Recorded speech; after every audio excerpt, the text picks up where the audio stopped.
Atn Sunday, and it's time for Atn Sunday talk. But before we get on with the first issue, we would like to welcome Barrister. Yes, so precious one, Odi. Good to have you at Atn Sunday. Thank you for having me. You're welcome, sir. Good morning. Thank you very much. So we'll take off right now to the real issues and the news, but from Niger Delta. Leaders in a solidarity, the Niger Delta leaders in a solidarity visit to the Minister of the Federal Capital Territory, Yeso Wike, to further mediate between him and Governor Sim Fubara of Rivers State following issues of concern emanating from the ongoing dispute between them.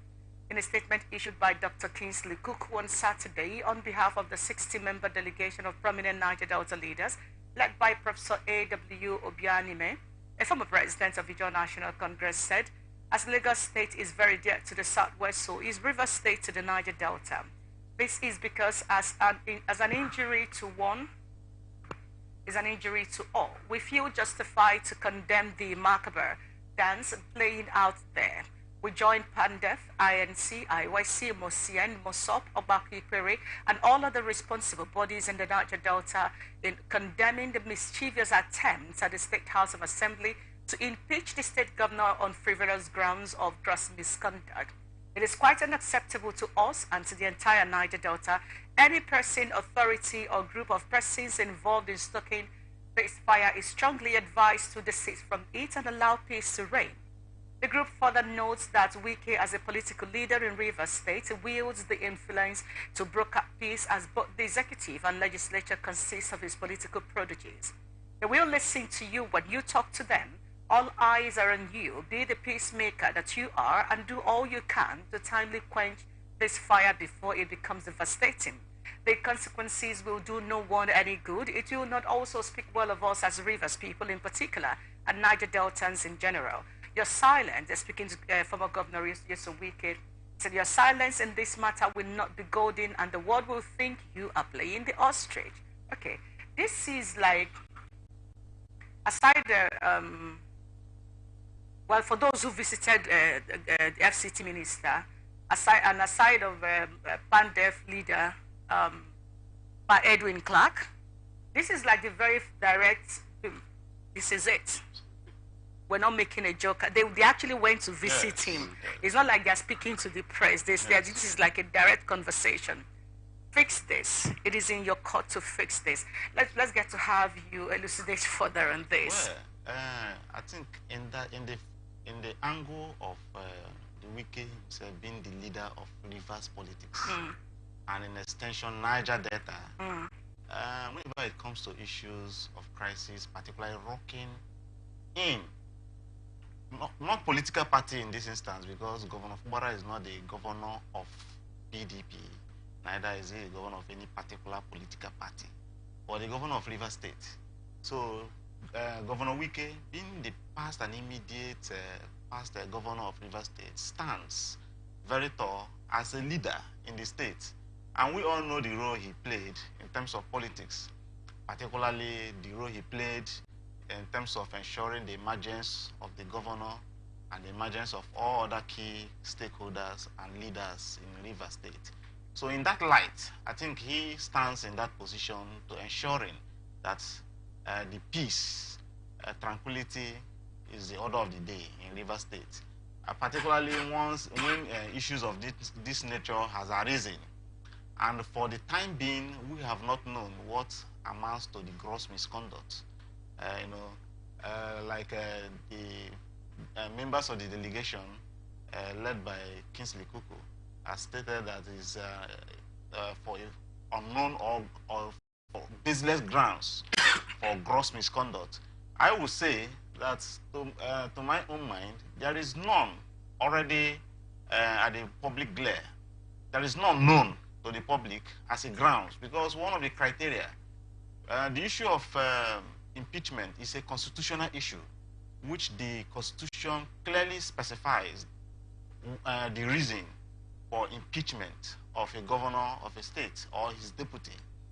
But at this instance, it is unknown to the public what constitutes, because the Constitution requires that particulars of that gross misconduct should be specified before the issue of impeachment should scale through, but none is yet known. So the issue of grounds shouldn't even come in because there's no grounds in the first place.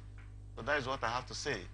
So Wike in himself stands as a political leader of Rivers State and as a father who should wade in to ensuring that there should be peace, because without peace, there can be meaningful development in a given society, and Rivers State in particular.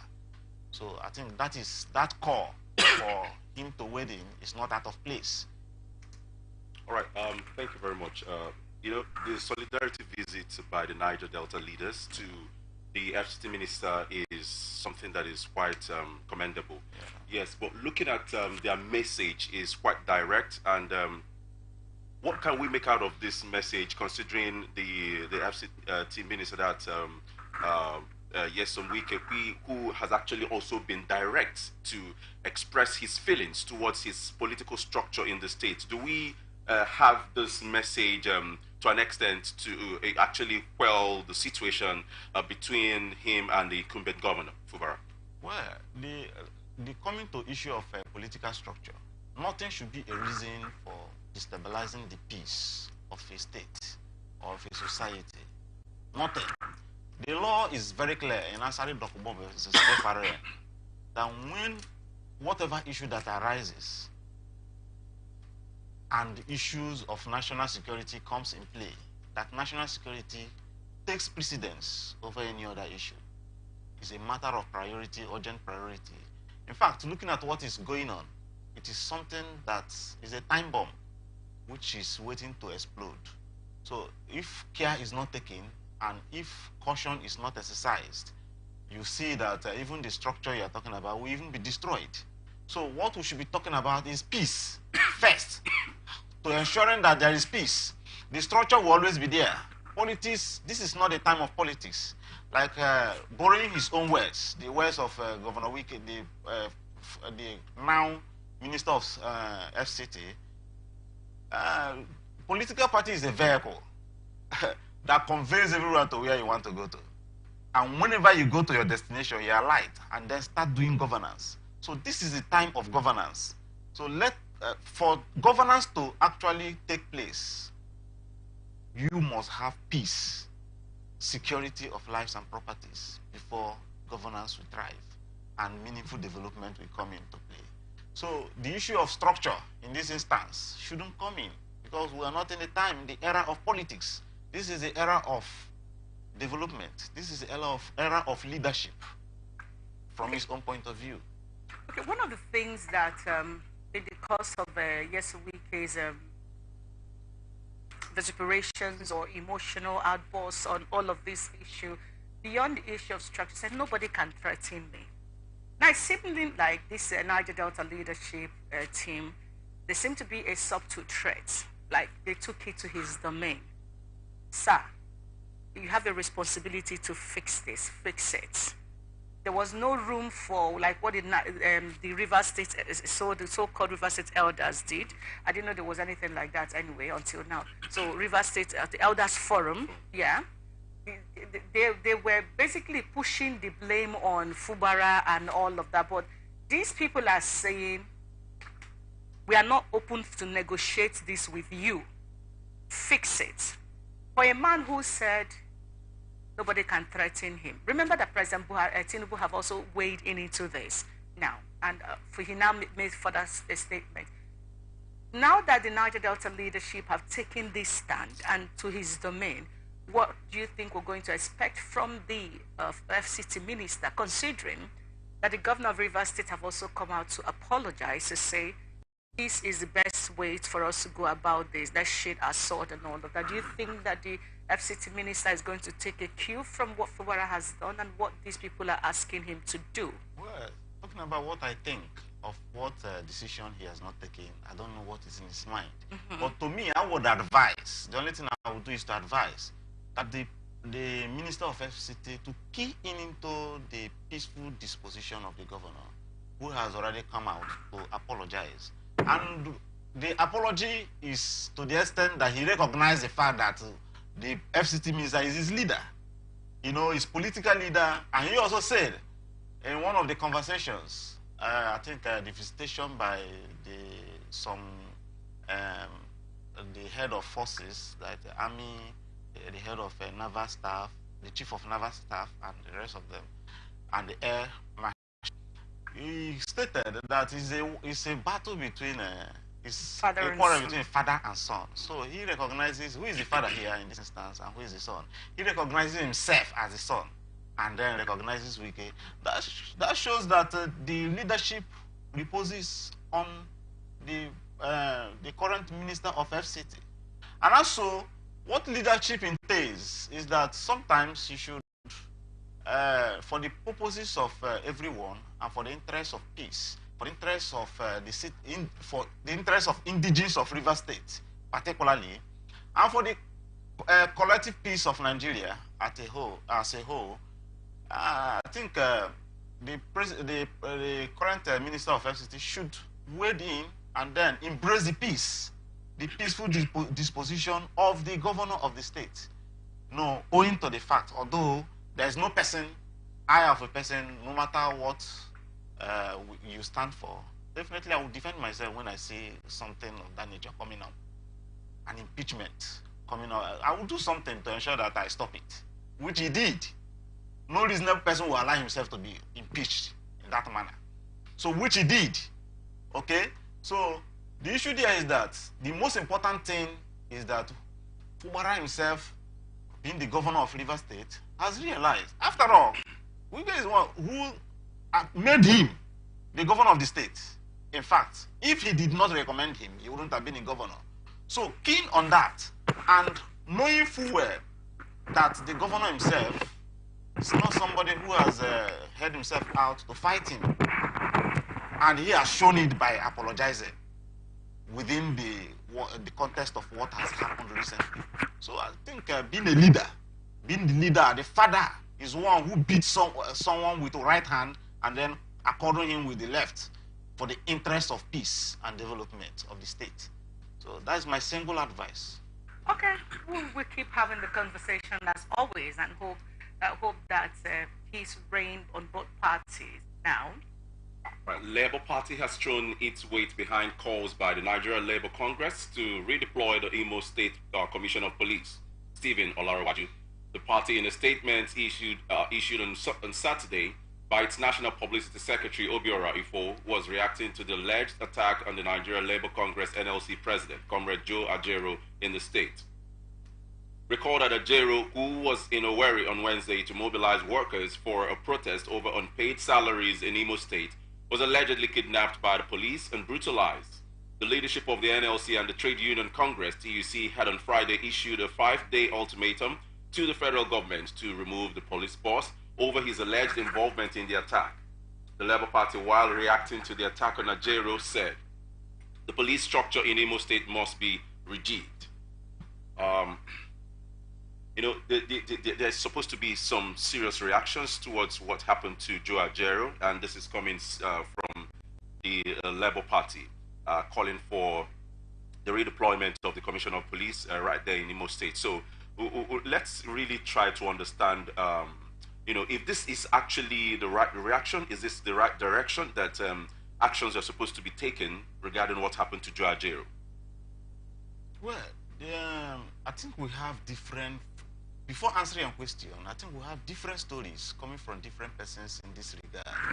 First, Loretta Onoche has also come out to say, give her own side of the story, and some other well-meaning Imolites, have come out to say, look, what actually happened was that the NLC president went there for purposes of campaign, the campaign for Labour Party governorship candidates, and that he was mobbed by a group of persons, and that the police. Let me quickly interrupt you, please. Okay. I'm just stating. I know. But because of our viewers, those who are listening, Loretta Onochie, first and foremost, is known to be a very controversial character. Okay. Now, I can also say that Loretta Onochie is not someone that for as far as she's concerned, her statements are backed by interest, self-interest. the news carried by all around, this is just a propaganda trying to use to cover what happened in the Imo State. There is an issue, like the narration said, that there are worker on unpaid salaries, arrears and pension that Imo State governor have refused to pay. And this is not the first time that Labour have been at crossroads with Hope Uzodinma, the governor of Imo State. Having all of these put all of this side by side, then you ask yourself, what exactly is the reason why you are not attending them? It was a Labour NLC protest, which they announced the previous week that they are going to be in Imo State on Monday, on 1st of November. Now, Imo State governor did not come out to say, you're not correct, I have paid salary.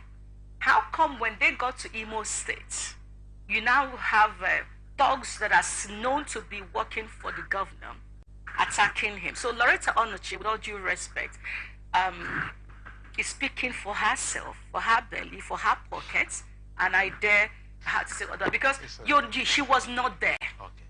So, it's okay. I believe that every person have a right to their own opinion. That's what I believe. I agree. But going straight to bring the question, first, I will condemn in totality. I was not there. But if that's exactly what happened, that the police kidnapped and then brutalized Ajero, it is condemnable. Because one, NLC being an organization, the Constitution guarantees for any person to associate himself to any organization, lawful organization, of which it is not wrong that one of their function is to ensuring that government meet up to the yearnings of the workers, and which is what they have gone to display. Protestation is one of it, one of the functions. Strike is one of. But in this instance, because I have learned that as a result of this, they want to declare a nationwide strike, which is, to me, is not the right action to take, because it don't take because of what happened in Imo State and then punish the whole of the country. You understand what I'm saying? There are approaches to everything. There are commensurate action or equal reaction to every action. So to me, I would say, if such an action has arisen, you have a right to take up the matter to court, to activate your rights. Section 46 of the Constitution, that any person who feels that his right has been, is being, or likely to be contravened, that a person can make an application in any high court of the state. And high court of the state has been defined to mean the state high court, federal high court, and federal high court of the Federal Capital Territory, Abuja. Do you understand? So he has a right. Fundamental right has been breached, and other rights. You can toll through that line, use the instrumentality of the courts and activating your rights, rather than punishing the whole nation that has no hand in what. The focus is on Imo State. If you even want to declare strike, declare in Imo State, because that is where they are owing people pension and salaries. You understand what I'm saying? So you don't. To me, I would say it's a wrong action to take for you to, declare strike in the whole of the federation. It's wrong. But the action of the Nigerian police, I believe that the Nigerian police has a channel it to the proper. We have the Police Service Commission. Fish out these police officers, do the appropriate petitions, and the Police Service Commission will take it up.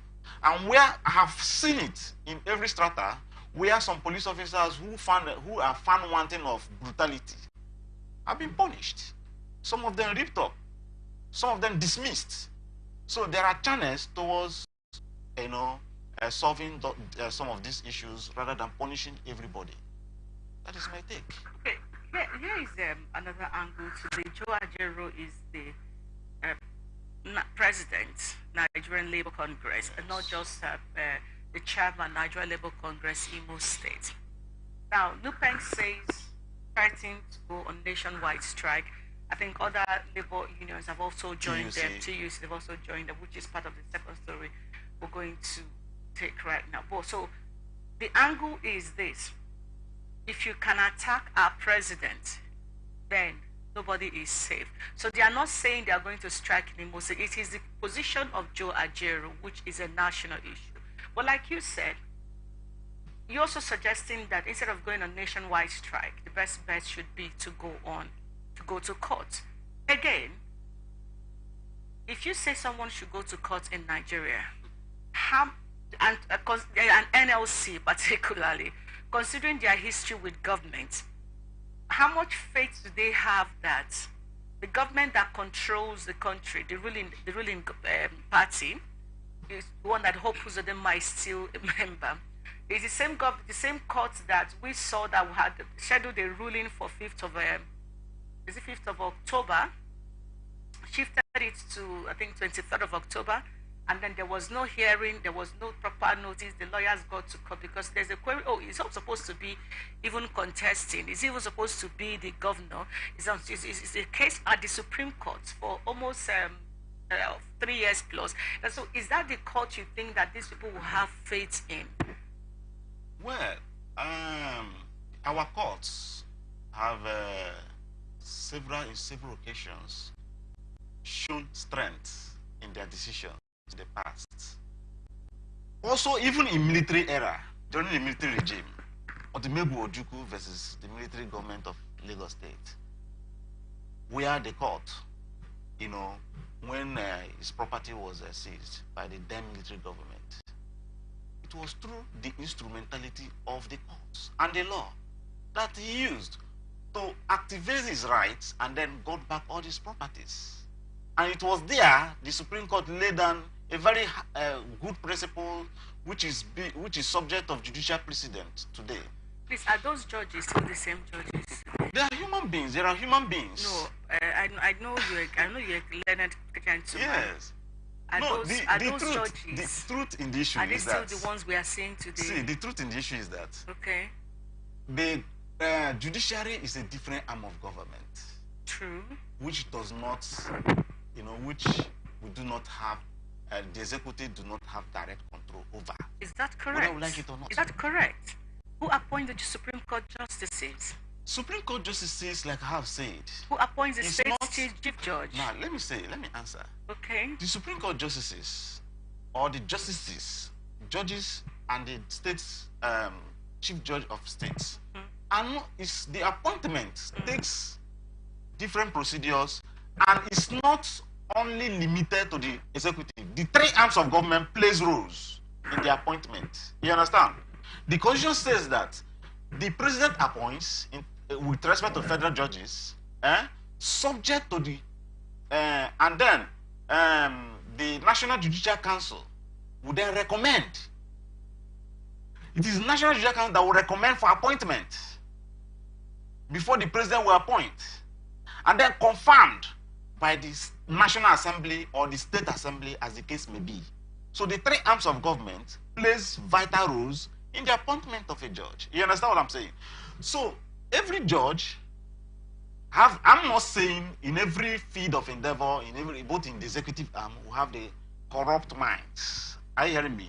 But there are judges who have, we are digressing, but I must iron out this issue before we proceed. There are judges who still maintain their integrity. You understand what I'm saying? There are still judges. There are judges in Nigeria judiciary who still maintain their integrity up to date. Who have heard decisions. For instance, Peter Obi, despite the fact he lost the presidential appeal, still maintains the fact that the judiciary, he believes in the concept of judiciary even up to date, because he is a beneficiary of the judicial system during his governorship time. You understand what I'm saying? So he believes these are judges who upheld him, who never looked at the influence that may have arisen. And he know the nature of Peter B. He doesn't give shishi. You understand what I'm saying? So who cannot say that it was through the instrument of bribery and corruption that he got those judgments? So there are still judges in the judiciary. And when it comes to issues of fundamental rights, like I have opined, or suggested earlier, the issue of fundamental right is not one that delays. So when it comes to delays in the justice delivery, I will agree with you, but there are some procedures that comes up. There are some procedures like fundamental right application comes by originating motion, and that originating motion is determined by affidavit evidence, and which does not require you to enter into the witness box. You understand? Based on your affidavit evidence and whatever exhibits you may attach, 1 or 2 sittings, you finish up and you get your judgment. You understand what I'm saying? So all of the thing you're saying here is that there is hope in the judiciary. There's hope in the judiciary. It depends on individuals. Instead of going on the strike, they should go to court. All right, now let's talk about this. National Industrial Court sitting in Owerri has issued a fresh interim injunction restraining the organized labor from embarking on any kind of strike in Imo State until further notice. The court warned against the disobedience of its order, saying that it would attract consequences. Justice Nelson Obuanya gave the order after hearing the submissions of counsel to both parties, and they were yet to reach a settlement on their dispute. The defendants are the Nigerian Labour Congress and its General Secretary General Comrade Emmanuel Uwaja, and the Trade Union Congress and its Secretary General Comrade Nuhu Toro. In the suit, the Attorney General of the state and the Imo State government are the claimants. The court held that in considering the motion for interlocutory injunction by the claimants and after hearing from both counsels, it reserved November 30th, 2023 for the ruling. The court adjourned the matter to November 30 for ruling on the interlocutory injunction bill filed by the claimants. Okay, we're just talking about going to court. Here is the industrial court again, saying this is after Nupeng and the other the labor union, arms of labor union have come out to say, we are going on strike, how dare you, attack our president and all of that. And the court is saying you're not going anywhere, no strike in Imo State until November 3rd, and even said, threatening that they should not dare to disobey the court's ruling. In this judgment, or in this ruling, did the judge consider that what NLC, TUC, and other unions are fighting for, the government of Imo State to pay the staff of Imo State what they are owing? Is the federal government owing Imo State in terms of releasing their monthly allocations? Is the federal government interfering with the IGRs that is supposed to be generated in Imo State? What is the reason why Hope Uzodinma is not doing due diligence in terms of ensuring that the civil servant pensioners, their pensions and their gratuity are paid? This is where sometimes I look at the court. I'm a layperson, I'm not a learned gentleman like yourself. But when I look at the court and I say, what exactly motivates some of these rulings? There is an issue why these people are going on strike, asking for, we're pressuring the government to do what they are supposed to do. You're not interested in that. You're just saying, don't go on strike. Now, that's what the Imo State government wants. You've given a ruling in his favor. What about the people of Imo State? Don't they count? Okay. In as much as I condemn because the primary purpose of government is to ensuring that everyone is happy.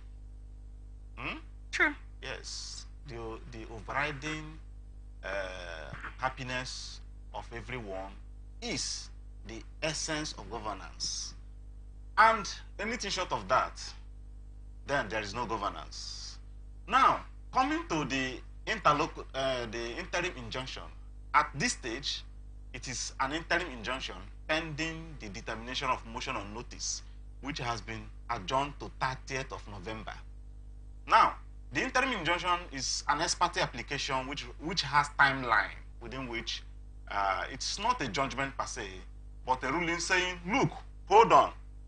There is a motion in the court, which is motion on notice. The motion ex parte, which is an result of the interim injunction, comes without service to the other party. That is why it is ex parte. Now, on notice, now the essence of motion on notice is that the other party will be served, giving you opportunity to respond. You understand? Having the opportunity to come and tell the court why the injunction should not scale through. That is what has played out. The interim injunction is a product of ex parte application. We have motion ex parte, motion on notice. The ex parte application filed is a product of that interim injunction pending the determination of motion on notice. That is waiting. Hold on. That is what the court said. Hold on your strike until on 30th. Come. There is an application on notice which has been served on you, which is expected to be served on you, to come and determine, to come and argue, to come and tell court why the court should not stop you from going on strike. That is what has happened. So I think it's a procedure under the law which our law provided for. You can use an interim application which depicts urgency when an issue of urgency arises. And then definitely the court has given the opportunity which is in compliance with the principle of fair hearing as enshrined in the Constitution. Come to the court on the 30th and tell me with your argument whether I should sustain or I should actually stop you from going on strike. That is what the court has done. And not that the court has stopped them indefinitely. You understand? So court has given interim injunction. Stop for now. There is a complaint against you in the court. And there is a motion on notice seeking my power to stop you from going on strike. You understand? Now, the interim injunction is to halt you to leave it at the status quo, how it was before the matter came to court. So that to give room for the court to adjudicate, to give room for the court to answer the question, who is right and who is not right. You understand what I'm saying? So that is what the court has done. Not that the court has given, it may appear as though it's favorable to the government, but that is the procedure of the law.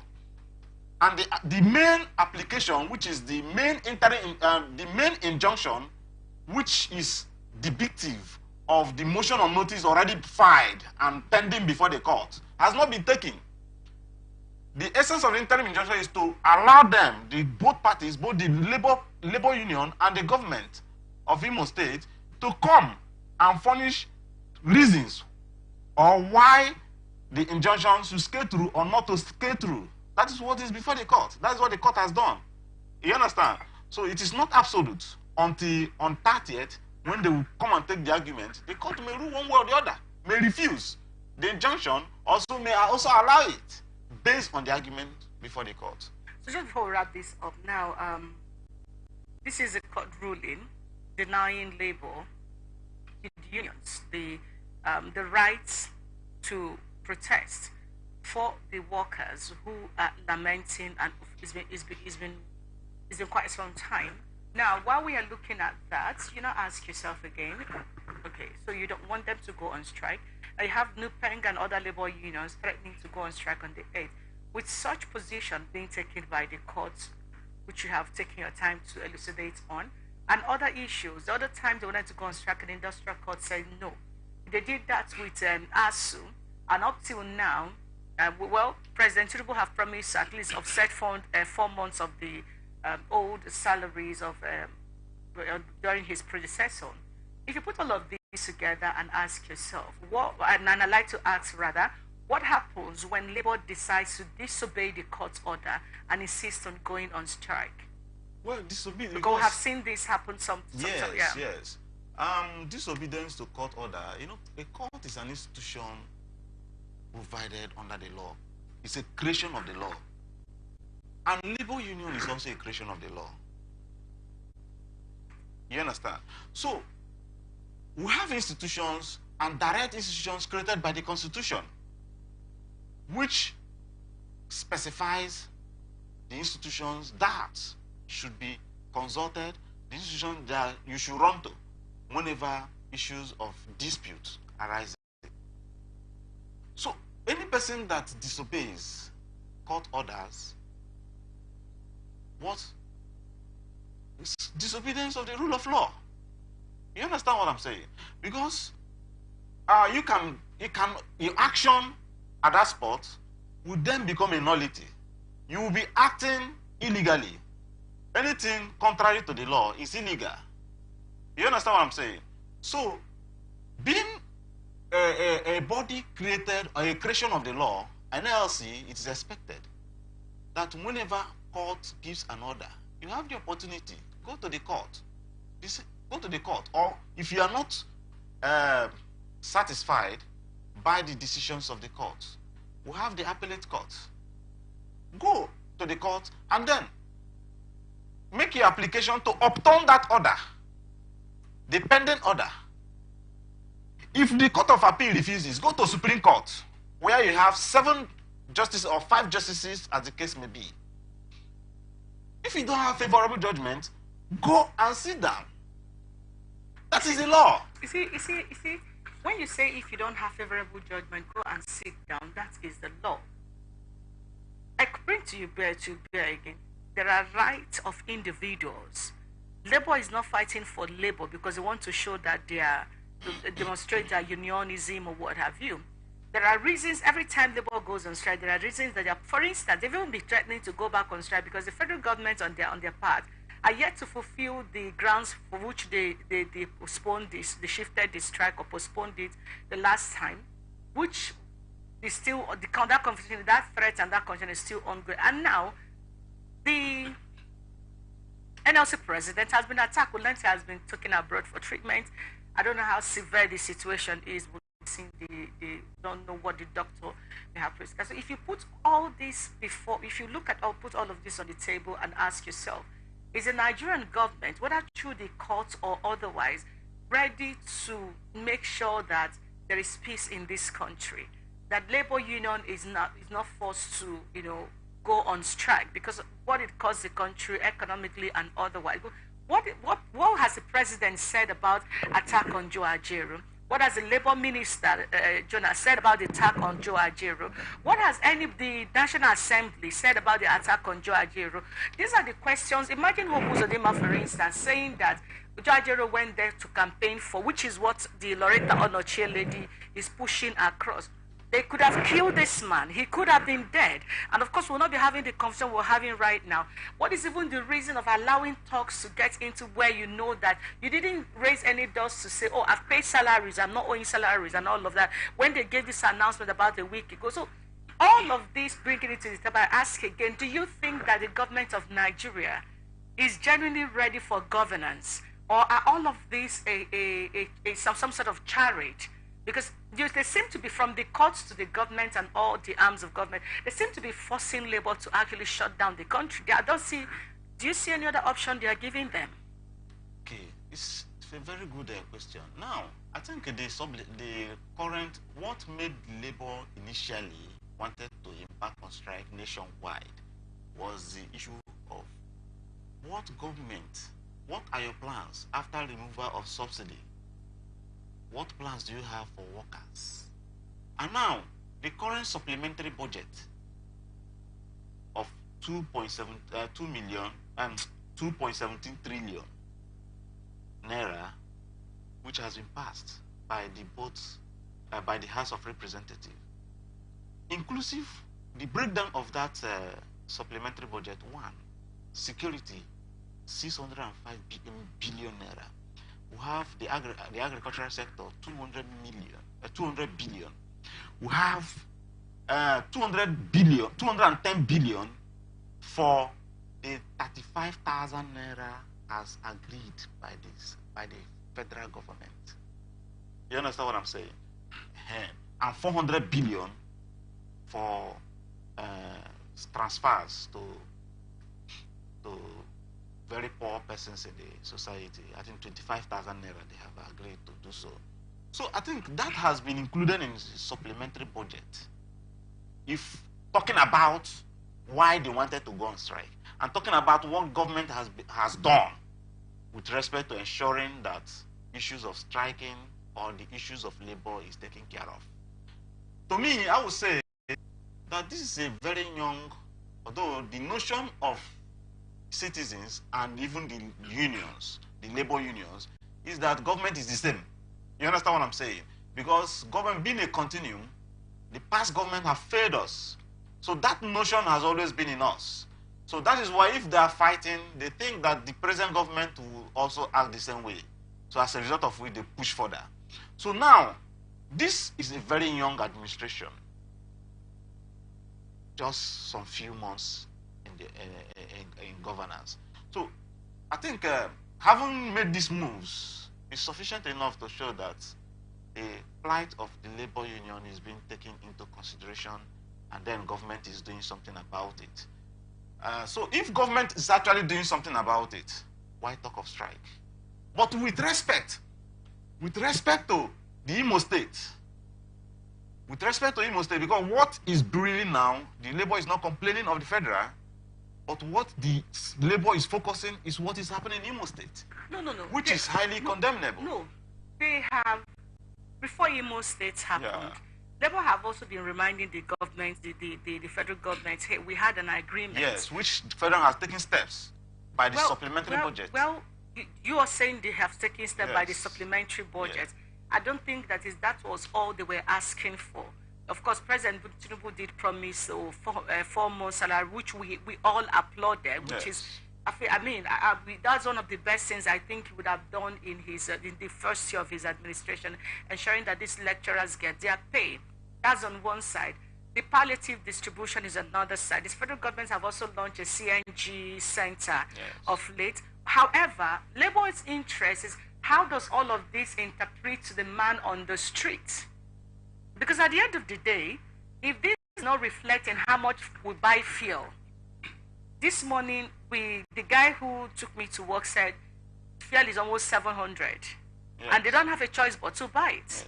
And the question now is, if you are not, whatever it is you're doing, if it's not translating to the day-to-day affairs of the average Nigerian, how is it being seen that you're doing something? So whatever it is they are doing, are they not supposed to be communicating with Labour in the process? That's a big question here. Well, everybody is supposed to be carried along, because Labour in itself comprises of people who are indigenous first, and who have a right of information as to what is happening in government. You understand what I'm saying? And as a union also, who protect the right of their workers, they're also supposed to be, knowing full well that they have some level of power to strike or to disrupt the economic activities of the government. You should also carry them along. It's very important. You understand what I'm saying? So, but let me tell you the truth. The issue there is that it's not possible for government to bring up a solution at a go. Because government, there's no particular thing. Looking at how the government of Nigeria is, and a lot of problems that need solution, that needs attention. The road sector, we have in every education, the health sector, everywhere needs financing. So it is not just limited to payment of salaries. So that should also be put into consideration. I'm not a government personnel. I am not manning any position for the time being. But at least I've been put in some position. Every person manages their fund. The way government manages fund in the national level, that is also how you run your family. That is how, in fact, I'm of the opinion that the government begins, the smallest unit of government is a family. Because everything you think of government does, it happens there. Budgeting, everything is there. So if you know how to manage resources, even in your family level, the same way you manage it, that is the way you even handle the national. You understand what I'm saying? So let's also look at, let the labor union also look at it in that way. If federal government is taking some steps to ensuring that they cushion some effects, which are the concerns you have raised, you should also try as much as possible to ensuring that you give the government the breathing space to push forward so that you accommodate other areas. Right. That's my opinion. All right, thank you very much. We'll go on a short break, and when we're back, we'll continue with the rest of our conversation. Stay tuned.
Atn Sunday, everyone. We're still on the issue of labor and all of that, but this time, the global organizations expresses outrage over November 1st attack on Nigeria's Labour Congress President, Comrade Joe Ajaero, by alleged agents of the state government and Nigerian policemen in Owerri, Imo State capital, as they demand the prosecution of perpetrators.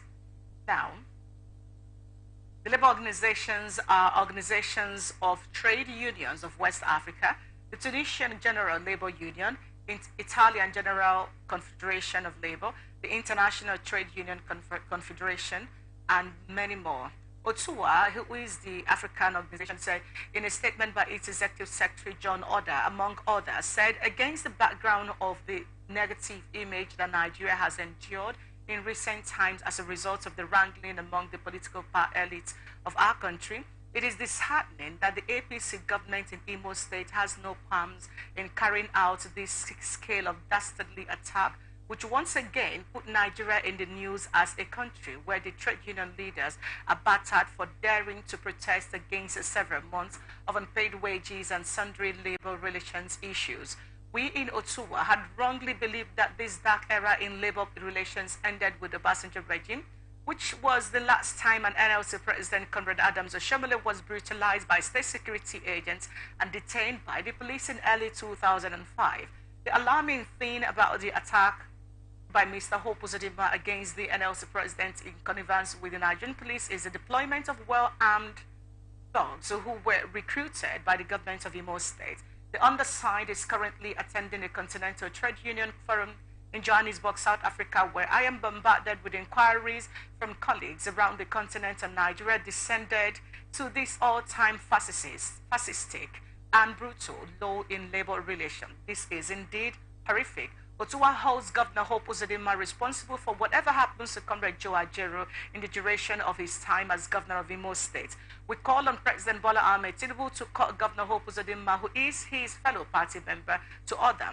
President Tinubu should also ensure that the attack on Comrade Joe Ajaero is thoroughly investigated and the necessary due diligence applied to bring the perpetrators of these heinous attempts on the life of the NLC president are prosecuted to the full extent of the laws of the Federal Republic of Nigeria. It urged the Nigerian government to prevent any attack against workers and their trade union leaders. ITUC petitions the Director General of the International Labour Organization by the General Secretary LUC Triangle, while recalling the event of 1st November 2023 in Owerri. ITUC lamented that this event follows one that occurred 6 September 2023, in which the Imo State Police Force harassed, intimidated, and locked up trade union leaders who were carrying out their lawful duties, monitoring and coordinated a nationwide strike from within the state. Okay, there is even another one that we are not aware of. So now it has become an international affair. Now, the critical thing about this is Otua went back to 2005. I didn't even know about that when the Hope was Oshomole was attacked by state security services under President Obasanjo at the time. We are back to having a conversation. We just finished talking about President Tinubu's academic record, the FBI release files, and all of those stories and all of that. We just finished, or maybe that conversation is still on, and now we are having another embarrassment putting across us. The Otua leader said he's in a conference in Johannesburg, and we're getting queries and all of that, what's going on in Nigeria. Here we are again. Does the image of this country matter? Does what we represent as a people matter? Does the fight for human rights mean anything to the government of Nigeria? If it does, how come the president was comfortably raising Hope Uzodimma's hand and giving him a flag of the party in Aso Rock, but never mentioned the attack on Joe Ajaero? How come the National Assembly is keeping mum on this? How come the Minister of Labour has nothing to say? I read someone saying, is this a calculated attempt to kill Joe Ajaero? I wouldn't know what to make of this. Leave this on your desk. Well, I think the president, being the commander-in-chief of the armed forces, ought to make one statement or the other in relation to what has happened in Imo State, particularly the brutality being meted out against Joe Ajaero. And also, since it also has to do with the police, because police is being mentioned in this regard, And the president, being the commander-in-chief of the armed forces, has direct control over the police, you know. So, but I am also, like I have stated earlier, I streamline my own opinion on the call for prosecution of those who perpetrated the act. Thank God they also mentioned it there. What has happened is, irrespective of the fact that the president of the country has not made any statement, for instance. Nigeria is a federating unit. The concept of federating unit or federation is that we have federating units which are the states that are operating on their own. With that, the president does not have any direct. He's not a boy of the governor, the president. You understand that the president should call him, my friend, stop what you're doing. He's responsible to whatever action he does. No, hold on. You understand? But I say some, hold on. Okay. We're not saying he's the boy. There was a crisis in Rivers State a few days ago, about a week or thereabouts Which the president waded in. Immediately, yes. That's what I'm saying. My first reaction was that. Invited the governor of Rivers State. Yes. And the FCT minister mediated between them. Yes. And now, you must understand that it is still lying in the realm of allegation. Hold on. What again, happened in Rivers State? Sorry, hold on again. Okay. What is lying in the realm of? Have you seen the images of Joe Ajaero? No, the speculation I mean is not that he was not battered. Who battered him? Sorry, sir. That is the question. Sorry, sir. Yes. First, the IGP hasn't said anything on this. Yes. The last time I checked. Yes. The president of the Nigerian Labour Congress was dragged off the stage, battered, taken in by the police. In fact, the first thing we saw was that the police have arrested Joe Ajaero. Then they came out to say, no, they just took him out for protective custody. And then when they released him, they took him to the hospital. Not the governor of Imo State, not the commissioner, none of them bothered to say, let us even go see this man and see how he's faring. And then we heard Hopuzudim after receiving the flag from the president, the presidency, accusing him of going to campaign for Achonu, the Labour Party, the Labour Party candidate. And now the question is, were there flags carried, Labour Party flags or anything? Was Achonu there? There are images, there are videos. We didn't see any of that. Why are people comfortable that this level of crime was committed? And they were talking about, oh, it's not the president, it's not this. I'm trying to see if you can help us make sense of all of this. Yes. Now, what I'm saying is, everyone is entitled to his or her own opinion. True. You understand? So now, the point I'm trying to make is, one, the president, as a commander-in-chief, and as since the police is mentioned in this instance, I mentioned it earlier, as a commander-in-chief of the armed forces who has direct control over the police, ought to have made a statement. That was what I said. And I also said that Nigeria is a federating unit, because they are saying, there is also a statement which said that the president, Bola Tinubu, should call Hopuzudim to order, he being a member of his party. That is the angle I'm coming in. It's not a party affair. And we must also understand that Nigeria is a federating unit, and that the federation depicts that the state governors are directly in control of their states. They are not answerable to the president. If not, how the federal structure is so defective that they will still find their way going to the federal to request for a federal allocation. You understand what I'm saying? But Hopuzo is responsible for whatever thing that happens in his state, whatever brutality that has been associated to him. He should be responsible. Without, the president can call for mediation, the president can make a statement condemning, the president can wade in and call what is happening in your state. You understand what I'm saying? But it is not his prerogative to punish. It is not his prerogative to sue Hopuzo-Udemma. You understand? It is someone whose right has been violated, who should take the necessary steps, and which has been suggested. That the particular persons in question who perpetrated this act should be fished out. Like I suggested earlier, that the Nigerian police, for instance, haven't been mentioned. If you know the individuals in Nigerian police who perpetrated this heinous act, we have the Police Service Commission, where you can report them to. bring your evidence and bring it to bear before the Police Service Commission and see the action. Like I've said, I've seen instances where police personnel have been dismissed, have been punished for brutality. You understand? This case is not an exception. So if they should pass through that, and I also mentioned that the fundamental right of Ajero has been violated, and he has the right to go to court. You understand? Okay. So whosoever is found wanting, if it is the government of Imo State, you have the right of action to sue the government of Imo, because Opus of them as a person, you cannot sue him because he enjoys immunity. So what you can do, activate your right, the fundamental right, to get damages. And then those police officers who partook in committing that heinous act, you know the procedure to go about, to bringing them to book. Okay. That's my take. Keep our fingers crossed and hope that would happen. Okay, still on this, considering the off-season election that's coming up soon on the 11th of November this month, and the fact that Imo State is part of the states that should be involved in this election, and Hope Uzodinma is still, as part of the contenders. Yes. Is this situation in Imo State as it is currently? What's your own take on this matter as it concerns Hope Uzodinma as a person, as a candidate? Does it really go to an extent of being like a disfavor to him as it concerns his interest in being re-elected? And just to add to that, IPOB have also warned about, spoken about this same attack and its impact in the forthcoming election. So, like my colleague also asked, should we have Hope Uzodinma being in this kind of a mess? Just Saturday's election. Yes. It's a very good one, and it's a very good point.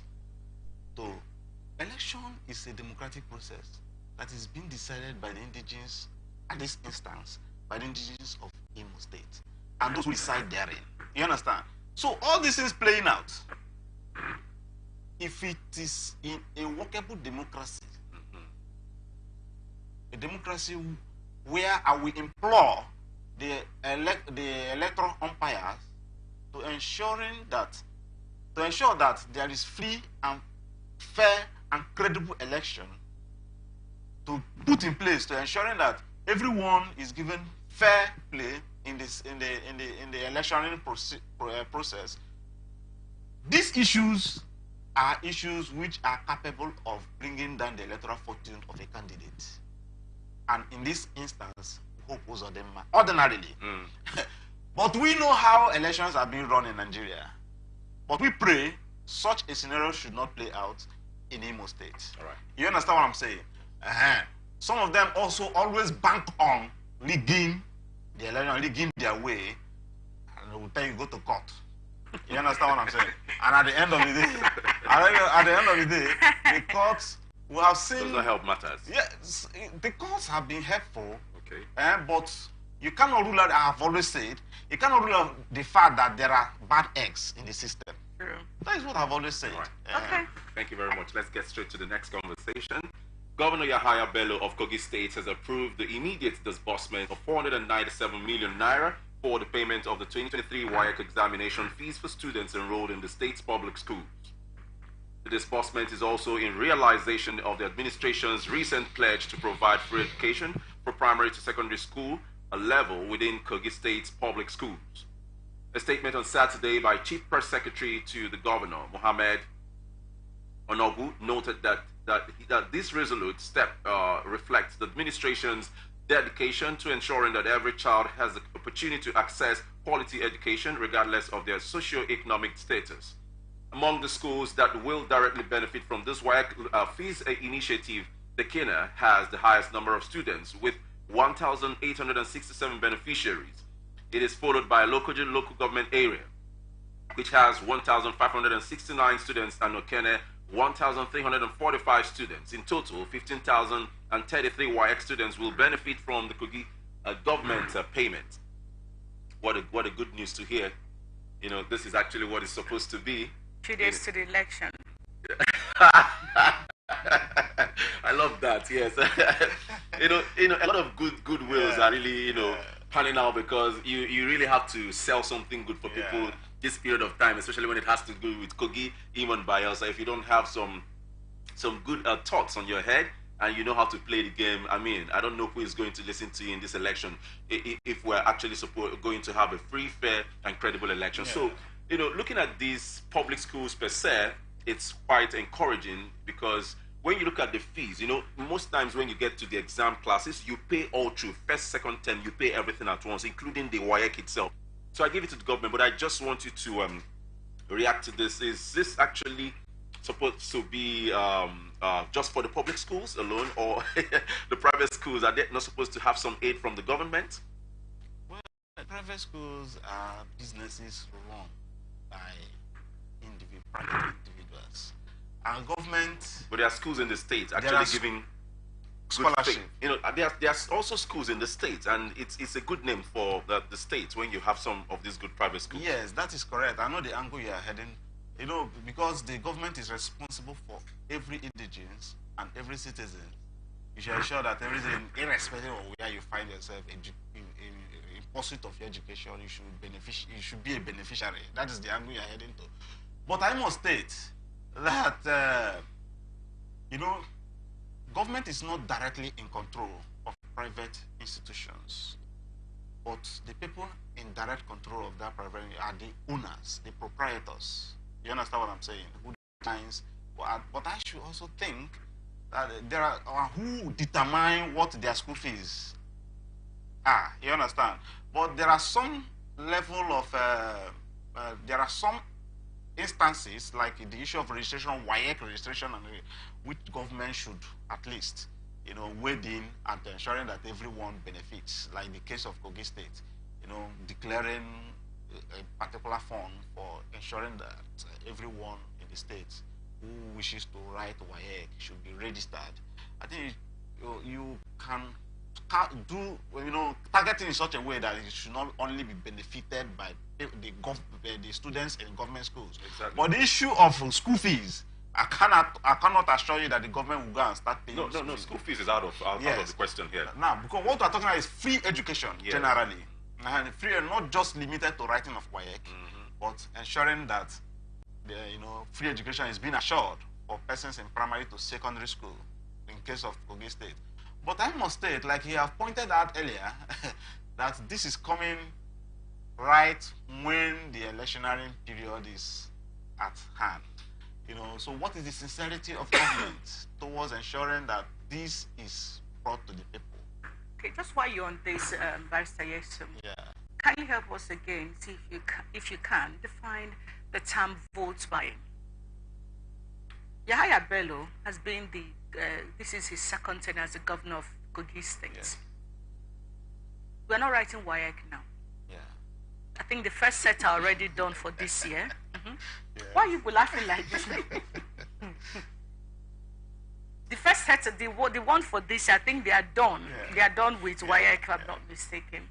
So what is the essence of releasing such amount of money few days to the governorship election, just about a week to the governorship election, as a matter of fact, and you have your candidates contesting in that election. So how again do you define vote buying? Because we have seen this act, which is a slap on the face of the people. The professor of law and former deputy vice president of this country said, the former vice president. Yeah, Yemi Osinbanjo was seen doing the similar things during their elections. And we were questioning how this trader money you keep distributing at just at the days or weeks to the elections, how is it not classified as vote buying? So what again, how do you define vote buying in the sense of what we are talking about? Vote buying can come in different ways. It is more described than even defined.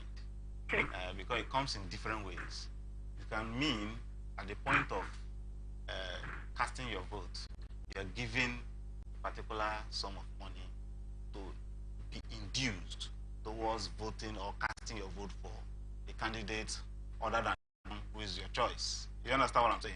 It can also mean that calling some group of persons together or their leader, giving them money and then for the distribution, as the case may be. It comes in different ways. You know, but government, in this angle you are heading, been talking about the release of the 470 90 something million naira with respect to registering of students in Kogi State for their WAEC. 2024. Government, looking at, if you look at it in the angle that the Kogi State governor, being Yahaya Bello, is almost out of the office, and government, there's nothing that it has been distributed, but you can put the budget and then put the money standby for the incoming administration to implement it in the next. So why is he announcing it 1 week to the election? In the next WAEC registration. That's what I'm saying. That this is most likely for 2024 WAEC. Yeah. So why is he announcing it? And because he's already out. He's already out of the office. He will argue with you. So no, wait. Okay, fine. Why didn't Yahaya Bello release it after let's say November 12th or November 20th? After the elections, yes. Well, it's government policy. It can come at any time. Well, so that's why I said, legally speaking, at what point do we say that some of these actions tends towards vote buying? Okay, I know that is the angle you're heading to. Yes, please. But the issue there is that it depends on the people or the persons the money will be channeled to. You understand? Definitely, if it goes out, we'll have the agencies who will always come to hold you to account for the money which you have budgeted for a particular term, and then term it misappropriation. You understand what I'm saying? So it is in the public glare. It is already specified in different news outlets that this is what you have earmarked this money for. And now it is left for the co-guides to watch out where that money will be appropriated to, and the necessary agencies of the government. Once it goes out, it loses its immunity. And if that money is not utilized for the purpose in which it was budgeted for, then that calls for him to come and answer questions. He will be criminally culpable for that, and he will be prosecuted. You understand what I'm saying? So when it is, in fact, they would always be careful when it is on print. It's on newspaper. We are talking about it now. It's on record. You understand what I'm saying? So there are a lot of evidence to nail him down on that. So if he does anything, aside from what he has budgeted, he has brought it down and gave it a name. Anything other than that is misappropriation. And misappropriation, the EFCC will come in after it goes down. You understand what I'm saying? Right. So that is the truth.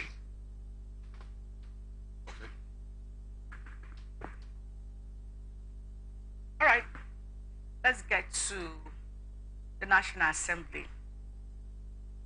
Right, so Senate has said the National Assembly took into cognizance the suffering of Nigerians in giving accelerated consideration to the 2.17 trillion naira supplementary appropriation bill.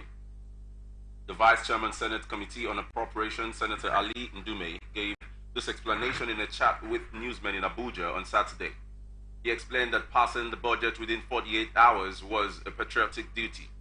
Recall the appropriation bill was submitted to the National Assembly by President Bola Tinubu on Tuesday, and the National Assembly suspended some of its rules to fast-track its passage. The bill was read for the first and second times and sent to the appropriations committees on both chambers. The report of the Joint Committee was presented, considered and approved within 48 hours. While explaining what happened, Ndume said the increases of prices of fuel, costs of essential services and food items have gone up in the country following the withdrawal of fuel subsidy. While speaking about what led to the transfer of the 5 billion naira proposed for the purchase of the presidential yacht to the student loan component, Ndume said the two chambers of the National Assembly met on it and both agreed to jack it up to 10 billion naira.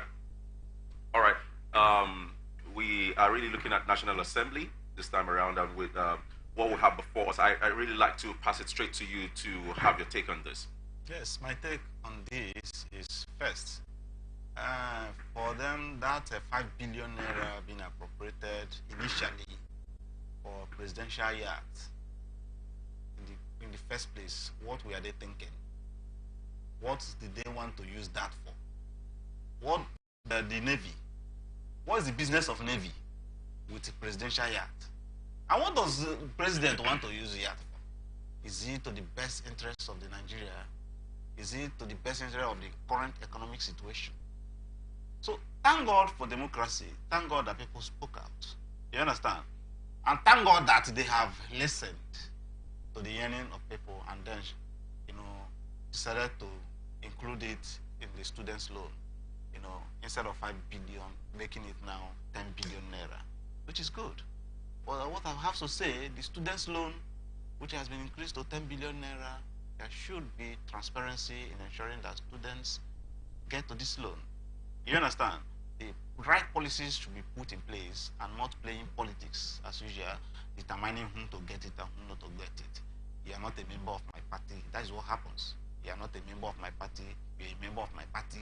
And because you are not a member of my party, you cannot benefit. So it should be open for all and sundry, those who make up the indigenship and the citizenship of this country. You understand what I'm saying? And so the budget, from what Ali Ndume said, is for the benefit. That is why they are all there. They are all there for the benefit of the citizens. And that is why we voted them in, to consider things of this nature. And they're considering the welfare of all persons, which is the paramount purpose of government. You understand what I'm saying? The paramount purpose of government is the welfare and the overriding happiness of the citizens. That is what the Constitution stated in Chapter 2 of the Constitution. You understand what I'm saying?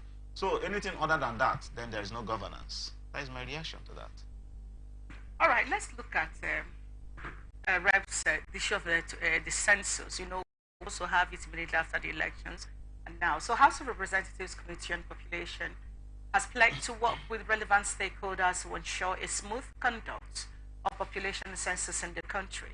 The chairman, Honorable Jimmy Odimayo, made the pledge at the inaugural meeting of the committee in Abuja.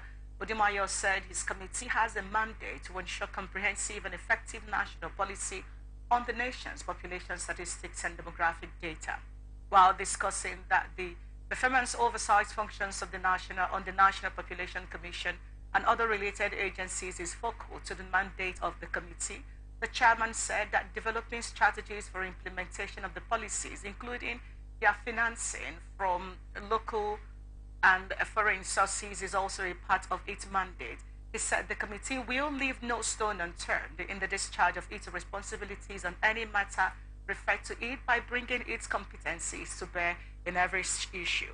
He pledged to run an all-inclusive administration where every member is equal and shall be treated as such. In a similar vein, the House of Representatives Committee on Science and Technology has said it would monitor and ensure a proper utilization of funds from the international partners and the donor agency for the development of the science and technology in the country. Chairman of the House Committee on Honorable Dachang Musa Bagos, who disclosed this at the committee's inaugural meeting in Abuja, stated that they will engage with relevant stakeholders, including the Federal Ministry of Innovation, Science and Technology and agencies under the ministry, and Nigerian experts in science, technology and innovation those living in diaspora to help identify areas of legislative intervention and enhance oversight functions. On his part, the chairman of the House Committee on Petroleum Resources, Downstream, Honorable Ika Wonu Ugochinyere, has pledged to carry out a comprehensive audit of the premium motor spirit, commonly known as petrol subsidy regime. The lawmaker said the early remittance of federal revenues and recovery of unremitted revenues is part of what the committee would focus on in the coming days. We'll bring you the report and come back afterwards. Nigeria will be counted and the number will be validated. So we have before us an onerous task, and I want cooperation from any one of us, every one of us. I've interfaced with these two agencies in their visit to my office, and I've made them to know. But with what, although there are still going to be a session where they have to come before this house to come and do presentation, because for some of us that are speaking against, I think if they listen and hear them, you also know that the census budget and census preparation, they've gone over 80%. So for you or for anyone to say that that should just go by the way, it is highly unacceptable. Through oversight visits will ascertain compliance and implementation levels of the 2023 Appropriation Act, ensuring prudent utilization of resources allocated to the ministry and its agencies. We will engage MDAs under the Federal Ministry of Innovation, Science and Technology in discussions about policies, programs, and budgets needed to boost science, technology, innovation sector in the country. Ensure proper funding from budgetary allocation will be our focus. Our committee will assess intervention needs and the utilization of funds from international partners, donor agencies, and grants in the science, technology, innovation centers. We will work to ensure improved utilization of grants for the sector to benefit Nigeria. Modern legislators perform a myriad of functions and roles which derive from their constitutional position in a democracy. We believe that democratic norms must be fully employed in protecting the interests, safety, and welfare of the people. It is therefore in its quest to execute this function that the Committee on Petroleum Resources downstream of the House of Representatives is set up to carry out the functions already stated above. I want to assure you all that this committee, under our watch, will ensure that the right thing is done at all times. The Committee on Petroleum Resources downstream of the 10th House of Representatives is going to be a committee with the interests of the people at heart, and a committee that will put the interests of the nation forward in all its consideration, especially the quest for energy security. This committee will legislate for energy security. This committee will carry out its function in all with high level of professionalism in the petroleum sector. We will focus on economic transformation, accountability, institutional reforms, and revenue recovery and generation, with a specific goal of helping the federal government to recover the over $20 billion revenue from the sector. Now, the 10th Assembly, the House of Rep particularly, seem to be taking their job quite seriously.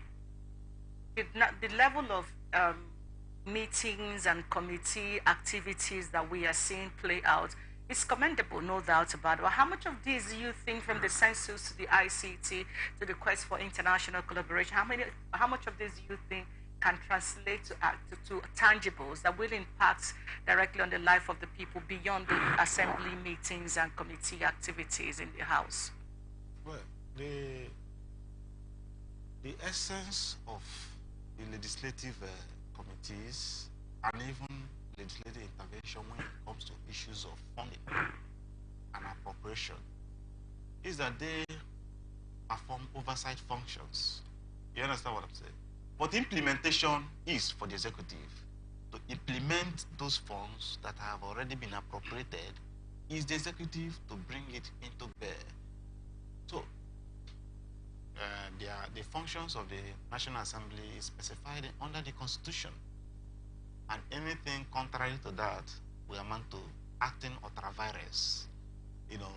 So translating it into reality is not dependent on the head of the ministries, being the ministers themselves, who have come to lay bare to bring into the House the different budgets as to what they need for the purposes of executing some projects, and then for the redeemability of their image in their various ministries. You understand what I'm saying?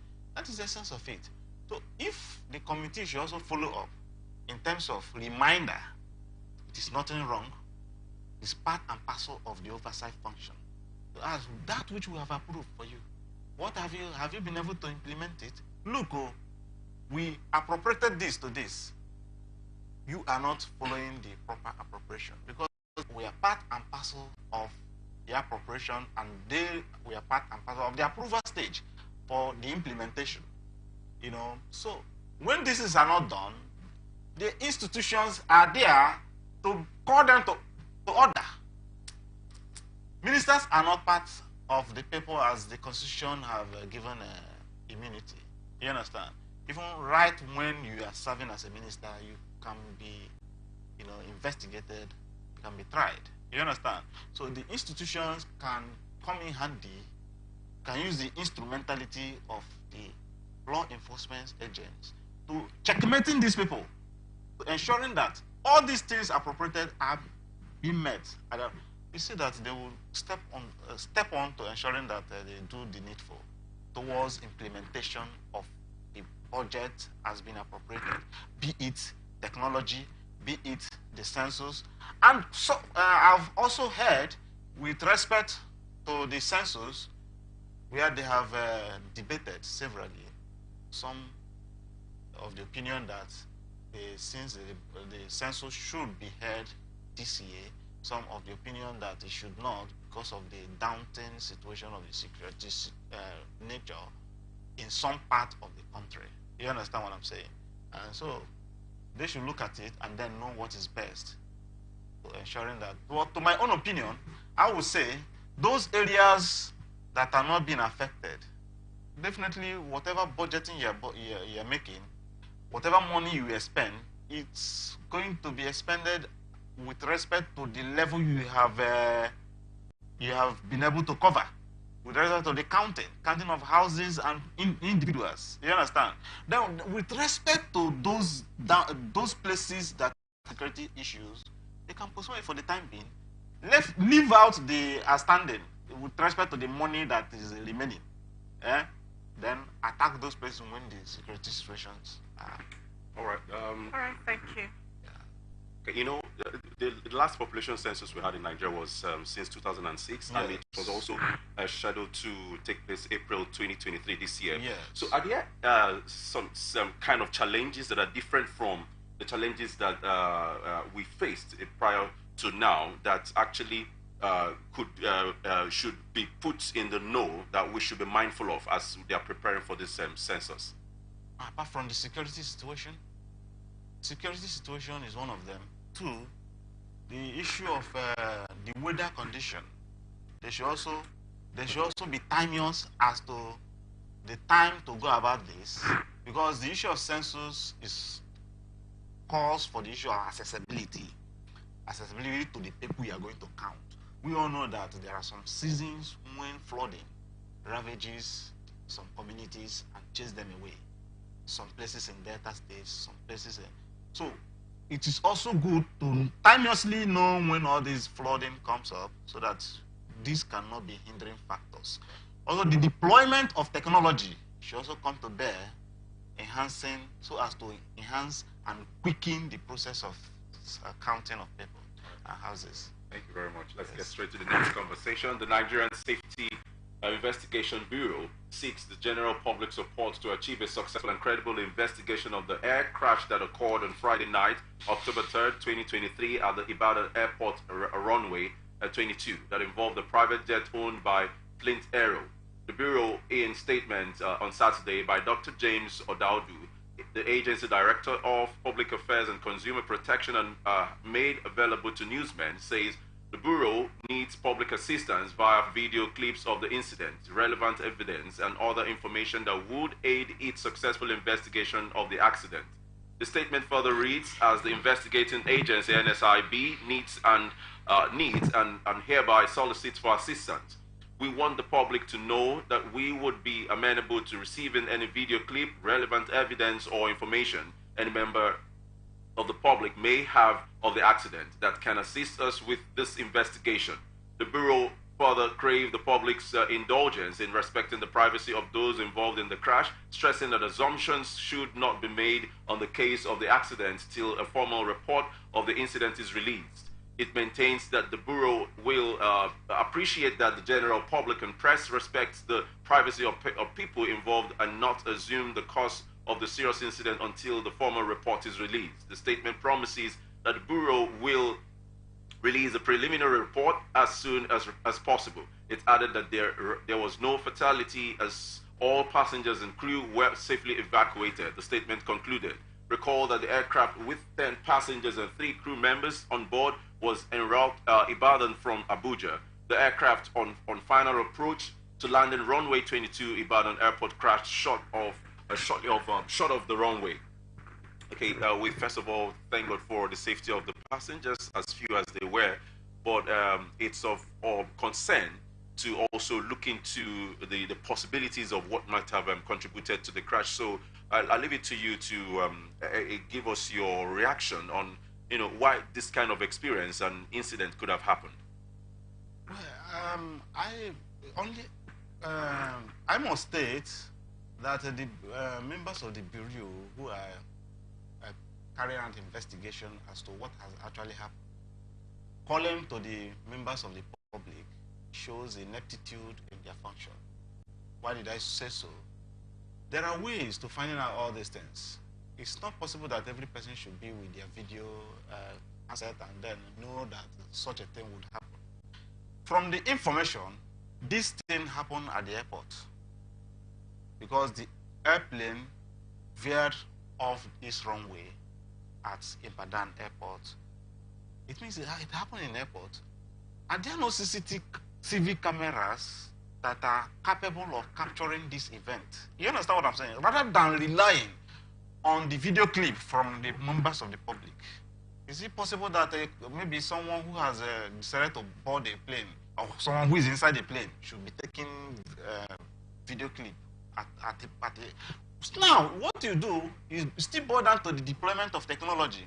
They're ensuring that some sensitive technologies are in the airport where you monitor some of these things that happen, the event from all angles, strategic locations, put them so that you ensure that you don't start asking for video clips from members of the public. Because you know that once this thing happens, they are there for you to get the videos and the rest of them, whatever you need. And then the technical aspect of it also should also be looked into. Not just what happened, the video clip and the rest of them. There should, I would advise, or I would recommend that there should be training and retraining of personnel who have the capacity to ensuring that the technical aspect of these things are being, are taken care of. Build manpower, build persons, keeping technologies. What they're doing now is to show their level of limitation as to their inability to wade into the situation. It reveals their inability to make their investigation and then come out with business. So the necessary recommendation should be made to the Minister of Aviation and Aerospace.